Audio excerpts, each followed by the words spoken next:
Now tonight, the details cost us. The details cost us. They were small. The details were so fine, but in a tournament like the Champions League, details matter. They matter the most.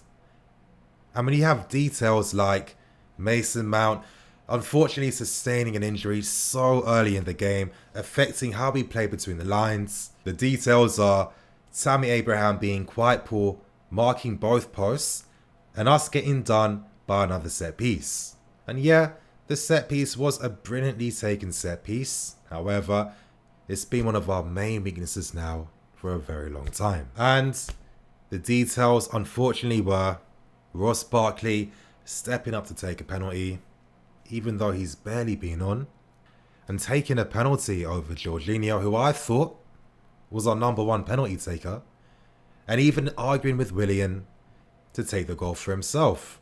Now Barkley looked confident, I'll give him that, but he suffered from too much overconfidence, somehow hitting the post, and this meant that we weren't able to get ourselves back in the game. And this is why I'm talking about a defeat in the Champions League in Lampard's first game. Boys, the details matter. And in a tournament like the Champions League, if your details aren't on point, if they're not fine enough, then you're going to get found out in this tournament. And tonight, the details weren't on point and we lost the game. Hello you guys, I'm Nini FC, this is Blue Lions TV, and welcome to the match review of our 1-0 defeat in Lampard's first game against Valencia in the Champions League. I'm quickly going to plug the OneFootball app. You guys, you can find it in the link in the description below. If you download it right now, you'll be able to vote for your man of the match. You'll be able to get quick access to key stats that happen throughout the game. A lot of great interactive content straight after a game. Download the OneFootball app. You'll find it in the link in the description below. Getting straight into things, and Lampard used the same lineup that beat Wolverhampton Wanderers 5-2 this weekend, and I could see why he used it. It made a lot of sense, especially from a defensive point of view, because Valencia were a team that looked very threatening playing between the lines, and I felt that having that extra man to help protect those spaces really did us a lot of wonders. Now, of course, it was very unfortunate in the manner in which Mason Mount sustained his injury, and I don't understand why the referee didn't give Coughlin a red card. How is that not a red card? That's so obvious and bait. It's just like, how unlucky are our kids constantly getting this type of rough treatment and getting these injuries. I'm praying that Mason Mount isn't going to be too serious, and God willing, this guy's going to be available for the game against Liverpool. I definitely feel like we missed him in the game tonight. We missed his pace, his aggressiveness, his shots in behind, his willingness to break the lines and get forwards. You know, Valencia were very compact defensively today. And on this point, it leads them very nicely to the tactical segment for today's video. It's only going to be a few minutes, you guys, so you can get a key understanding for how this game played out. Now, we begin the tactical segment for today's video. I'm going to start off by explaining what our game plan was for tonight. Now, with us, we wanted to use a high pressing plan, and the aim of the game was to actually get the ball between the lines. Yes, I'm always constantly talking about that area. It's so important in modern day football. Our game plan was to get the ball quickly in these areas, use the combinational play within these zones as well, and we saw that in full effect today. I thought Willian was really good tonight. I'll speak about him later on in today's match review, but the game plan was to use a lot of quick interchange play here and suck Valencia more infield by attracting them. Once they did this, it would free up the man out wide, straight for an overlapping run, and that was how we were going to get in behind Valencia to create our opportunities. Now, Valencia weren't really pressing us too high, so this meant that if we stretched our back three, it made it very easy for us to play out when we wanted to. And then we looked to use balls played from the wide centre backs. By having a spread back three, it meant that we could find the midfield players in the pivot with ease. All Corver and Jorginho had to do was find the spaces in which to receive the passes. Once they received the ball, they were looking to find Willian or Mason Mount or Pedro between the lines. Let's say Willian moves out wide to become a passing option. He'd move more infield in hopes of pushing the Valencia players infield to follow him. So Jorginho would then release him, And then Willian had the option to play passes quickly to Tammy or Mason Mount, and by doing so, the aim was to release Aspie as the free man out wide, and that's basically what our attacking plan was. Now when it came to our defensive game, we used a high press, and the aim of the game was to stop this main man here, Pereira of Valencia. And players took individual responsibility in turn to make sure that someone was constantly man-marking Pereira, because he's the key guy in which Valencia kickstart their attacks, and this was why Valencia weren't really able to attack down our sides with too much regularity. Valencia were really annoying opponents.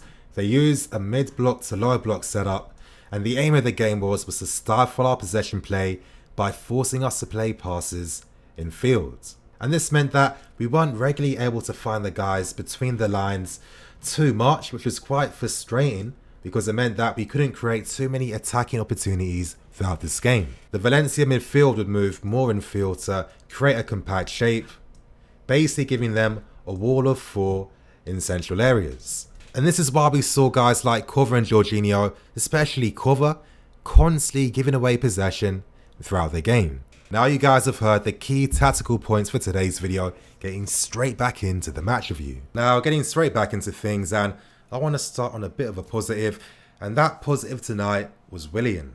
Now I tweeted earlier, was Willian really better down the right hand side all along? And in tonight's game, it made me see a lot of flashbacks to previous Willian performances in the past, and we saw it to great effect today. I mean, does Willian look much fitter now? Because I'm starting to think that Willian is way fitter these days, and this is why he's looking sharper, he's looking quicker, he's working hard, and he's starting to slowly look like the Willian of old. I thought his playing between the lines was great. He sucked in and commanded the attention of many Valencia players, and I love how he was always playing passes at the last second, just as a Valencia player was about to press him. I thought he was exceptional, skillful and quick, and he was by far our best player tonight. To continue with the positives, and I thought the back three was very solid in today's game. Now with Valencia and their play between the lines, it meant that there was a lot of off the ball movement, and you think to yourself that if we used a back four in today's game, you can just visualize all the empty spaces in which we leave available for Valencia players to make runs and behinds. It would have been very dangerous, and who knows, maybe we might not have won the game. But with the back three, I mean, their defensive shape is very good. I thought they played the offside trap very well. They covered the spaces, they covered each other, and I thought their movement of the ball when it came to playing out from the back was very sharp, very quick, and they were constantly able to find guys like Cover and Jorginho in the pivot. Still though, you guys, the negatives are about to come, and it's the same old story. It is Alonso and Azpilicueta. As we all know by now, these guys do not fully complement this system. They don't. The amount of times we were constantly able to find these guys as the last man options out wide, what did these guys do? Every single time these guys had crossing opportunities, constantly hitting the first man, time and time and time again. And when you have players that have been ineffectual out wide, it's going to affect what the other players can do. And this meant that Tammy Abraham suffered. He suffered for service, he tried hard, he found threatening areas, he ran in behind, he was looking good, but there was no service inside the box because too often delivery is poor. And it's a shame that Emerson's out, but the good news is hopefully come the end of this month, Reese and Emerson should be fit for the start of the next month. And once these guys are in this team and they're playing, it's going to really transform the way we play and break down teams. So you guys, please do not panic. Don't worry, because soon, once the key guys return to the team, once the heavy hitters return back to the team, we improve exponentially. We get so much better, and it's not too far away from happening now. We aren't losing games because the tactical setup isn't good enough. No, a lot of times it's coming down to individual errors, and once that happens, you're really going to start to see what the real Chelsea is all about. But until then, we might have to suffer a bit until these guys do return back into the team. But I think once it happens, we're going to be fine and we're going to be good. And you guys, on that note, yeah, it's disappointing that Lampard didn't record his first win at home.